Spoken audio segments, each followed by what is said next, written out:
Saudara-saudari terkasih, apakah saudara sudah memulai hari ini dengan penuh sukacita dan punya niat untuk berbuat baik meskipun kecil? Semoga Tuhan memberkati niat baik saudara. Seringkali kita bertemu dengan seseorang yang mempunyai badan yang sehat, posturnya yang bagus dan kuat. Tidak terlalu kegemukan, tetapi juga tidak terlalu kekurusan. Pas, sehat, kuat, dan terbentuk badannya. Kita tentu tahu apa yang terjadi di belakang badan yang begitu bagus itu. Pasti ada latihannya, ada olahraganya, ada juga istirahatnya, ada juga makan yang menentukan pembentukan badan yang begitu bagus. Kita harus tahu persis apa yang bisa membentuk badan kita menjadi sebagus yang kita inginkan. Mengatur pola makan, kapan harus makan, dan juga kapan harus berhenti makan. Mengatur apa yang dimakan, supaya memang badannya sehat, nutrisi yang dibutuhkan terpenuhi, tetapi juga tidak kelaparan, tidak berlebihan. Kemudian juga istirahat yang cukup, karena ternyata istirahat juga membakar kalori dan kemudian meregenerasi sel-sel yang sudah tidak berguna lagi. Dan kemudian juga berolahraga. Berolahraga menggerakkan gerakan-gerakan tertentu, itu bisa membentuk otot-otot kita. Sederhananya, apa yang masuk dalam pikiran, apa yang masuk dalam mulut kita serta perut kita sebagai nutrisi harus seimbang antara yang dibutuhkan dan juga apa yang kita ambil. Supaya tidak berlebihan dan tidak kekurangan. Nah, sebetulnya sederhana, dan kalau seseorang bisa, kita semua bisa.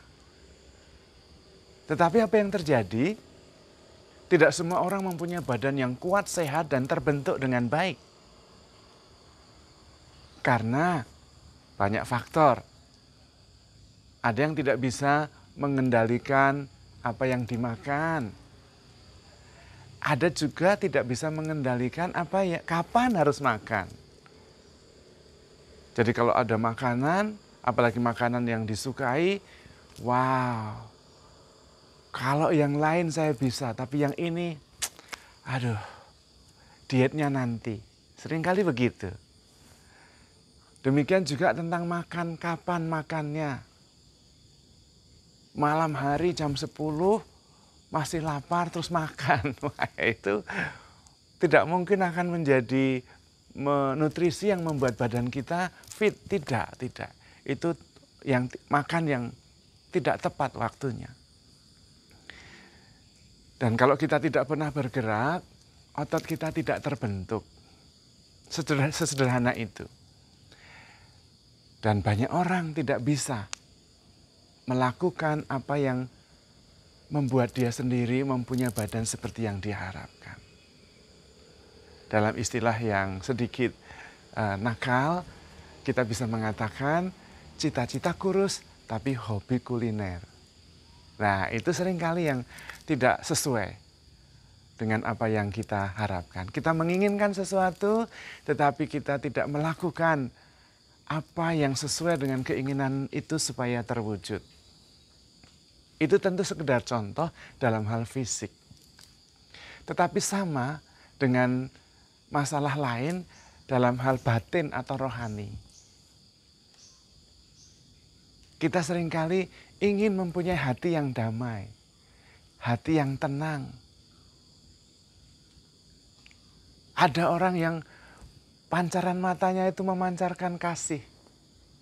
Ada orang yang hatinya itu memancarkan energi damai sejahtera.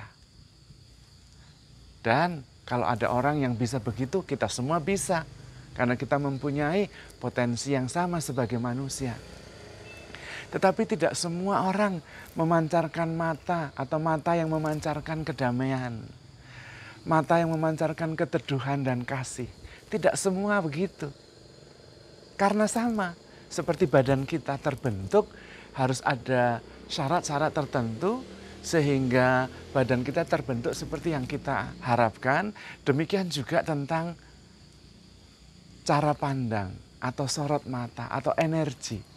Bagaimana mempunyai mata yang memancarkan kedamaian, yang memancarkan sukacita dan kasih, itu perlu juga memberi nutrisi batin, nutrisi pikiran, nutrisi hati, sehingga yang terpancar adalah apa yang ada di dalam hati. Dan itu bukan ada sesuatu yang di luar sana, tetapi apa yang harus kita masukkan supaya memang kita mempunyai hati yang penuh kasih, penuh damai sejahtera, dan terpancar lewat seluruh diri kita. Karena memang dalam hidup kita ini, kita melakukan sesuatu yang sebetulnya terpancar dari dalam. Ada istilah yang mengatakan nemo dat quod non habet. Kita tidak bisa memberikan apa yang kita sendiri tidak punya. Dan yang diperbaiki adalah apa yang di dalam. Yaitu apa yang kita masukkan di kepala kita, apa yang kita masukkan di hati kita, apa yang kita masukkan di batin kita. Bukan hanya masalah cara tersenyum yang harus dilatih, karena itu di permukaan. Dan senyum itu tidak menjamin bahwa itu membahagiakan, membawa damai, tidak. Kedamaian yang terpancar itu yang dari dalam, bukan yang di permukaan. Yang di permukaan bukan yang menentukan makna yang kita pancarkan. Karena apa yang terpancar itu masih harus dipersepsi dan ditangkap oleh orang lain. Kalau yang diperbaiki hanya yang di permukaan, misalnya latihan senyum supaya senyumnya nampaknya menenangkan. Lalu latihan sudut senyumnya selebar apa gitu. Itu tidak akan berhasil. Karena senyum saja tidak berlaku sama bagi orang lain. Senyum tidak selalu ditangkap sebagai keramahan. Anda bisa tersenyum dan kemudian orang lain marah. Oh, bisa. Lah, senyum Anda itu mengejek. Nah, maka orang lain bisa marah, tersinggung. Lalu bagaimana supaya senyumnya itu tidak ditangkap sebagai yang mengejek? Latihannya bagaimana? Sudutnya selebar apa? Bukan itu. Bukan yang di permukaan yang dilatih. Yang dilatih adalah apa yang di dalam. Apakah ada ketulusan di hati? Dan senyum itu merupakan ekspresi yang keluar dari dalam. Maka kita perlu memberi nutrisi pikiran, memberi nutrisi hati, memberi nutrisi batin, rohani, yang tepat, dengan ketulusan, dengan kasih, dengan kedamaian, sehingga kemudian itu terpancar di dalam seluruh diri kita. Bahkan kelihatan dari sorot mata. Sorot mata seseorang itu bisa menampakkan apa yang di dalam batin. Mata itu tidak bisa berbohong. Kalau senang, mata kita itu berbinar-binar. Katanya, kalau orang lagi jatuh cinta, itu pupil mata kita itu melebar gitu. Nah, itu tidak bisa bohong, tidak bisa dilatih. Karena itu merupakan ekspresi yang dari dalam memancar. Sebagai sebuah buah dari apa yang ada di dalam diri kita. Karena itu perlu, sekali lagi, menutrisi batin, hati, dan pikiran yang sesuai dengan yang nantinya akan terpancar keluar. Mempunyai badan yang kuat dan sehat, perlu ada beberapa langkah yang harus ditempuh, tidak bisa instan, dan itu merupakan ekspresi atau buah dari latihan dan konsumsi nutrisi yang tepat, sama dengan mempunyai mata yang memancarkan keteduhan, senyum yang memancarkan ketulusan, itu juga merupakan buah dari nutrisi yang kita terima di dalam pikiran, hati, dan batin kita. Kita karena itu perlu mengatur apa yang masuk dan apa yang ada di dalam. Karena apa yang keluar itu tidak tergantung pada orang lain yang ada di sana. Karena orang lain bisa berbeda-beda. Kita tersenyum tidak berarti itu mendukung atau bahagia atas kehadiran orang lain. Tidak. Meskipun maksud kita sungguh-sungguh tulus. Bisa jadi ditangkap sebagai mengejek atau menghina. Selain karena mungkin dari dalam tidak sungguh-sungguh mengalir secara alami, orang lain mempunyai konteksnya sendiri-sendiri. Dan karena itu tidak perlu ribut tentang bagaimana reaksi orang. Tetapi apa yang sungguh-sungguh otentik dari dalam. Karena senyum yang manis pun bisa dianggap menghina, mengejek kalau situasi orangnya yang menangkap senyum itu sedang dalam situasi yang tidak tepat. Maka tidak ada sesuatu yang sungguh-sungguh objektif selain sesuatu yang sungguh-sungguh mengalir yang kita maknai dari dalam. Maka yang paling penting adalah apa yang dari dalam dan apa yang masuk ke dalam diri kita. Kalau yang di luar bisa jadi merupakan reaksi yang membuat orang lain kadang-kadang tidak siap. Karena itu tidak semua senyum membahagiakan orang lain. Tidak semua senyum menghibur orang lain. Nah kalau orang lain lagi sakit hati, tersinggung, terus kita senyum-senyum, wah malah tambah tersinggung.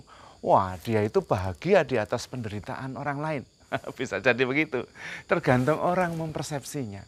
Maka yang paling penting yang dari dalam. Dan disitulah kita perlu tekun.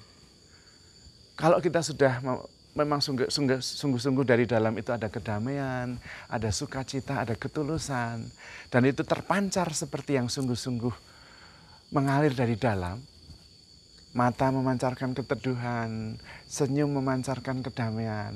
Tapi tetap ditangkap salah, nah itu sudah bukan problem kita. Karena itu yang paling penting adalah bagaimana kita sendiri menutrisi badan kita, menutrisi batin kita, menutrisi pikiran kita. Dan itu perlu latihan, perlu pelan-pelan mengusahakan. Supaya memang kemudian sorot mata, senyuman, gerakan, tindakan, bahasa tubuh memancar dari dalam secara alami, memancarkan keteduhan, damai sejahtera, sukacita, dan berkat yang berlimpah. Karena itu, handle yourself with care because you are loved. Tuhan memberkati.